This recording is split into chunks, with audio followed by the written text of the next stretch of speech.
Traditional cooking practices in this village contribute to human health problems. People are cooking around these open flames. They're inhaling a lot of the ash and other pollutants that are coming from the fire. The smoke from these fires is very harmful to human health.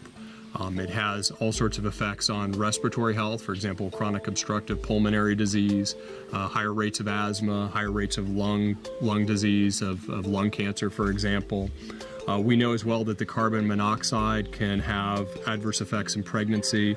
There's also evidence that this leads to higher cardiovascular disease. From last year's research, we're also aware that there's high levels of hypertension in this village specifically. So right now we're seeing if those high levels of high blood pressure could be linked to poor air quality as well. We're using different perspectives and students from different levels to address this global health issue. This is a very important component of global health in general in terms of using teamwork and bringing people with different perspectives and different experiences to address a single problem. This project is very well suited for the Bass Connections model because we have elements of human health, environmental health, and conservation biology. And it's really a great opportunity to have undergraduates involved who have different interests. Air pollution is something I never think about, and hearing all the health impacts that I've never realized, it just gives me a broader perspective on what I'm interested in.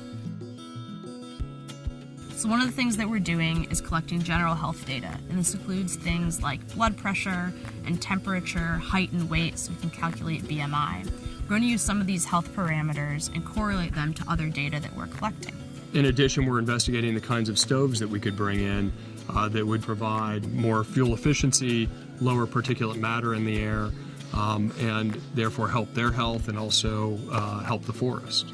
I've been at Duke for a long time, but this is really one of the first opportunities I've had to work on a project that's research focused but also has really broad applications, where I know the research could be used down the road to actually help somebody or help something. We're not just researching problems, we're also coming up with solutions for problems.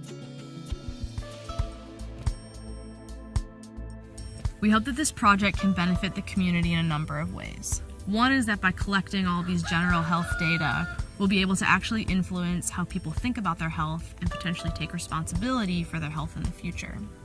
Additionally, we hope that investigating traditional cooking practices will again potentially inform people's decisions in terms of how they cook and where they cook and what they're exposing their families to. Maro ny tombotsoa azon'ny mponina eto Mandena entin'ireo mpianatra mpikaroka miezaka ry zareo mba hampianatra hoe ohatran'izao ny lakoziny mba magnara-pahasalamana satria mampiasa kitay zao ny aty sy ny charbon. What excites me most about this project is the potential that we have to make a real impact here. I think the combination of our different experiences and what we bring to the table is going to create a really meaningful product in the end, and will really have a true impact on the community.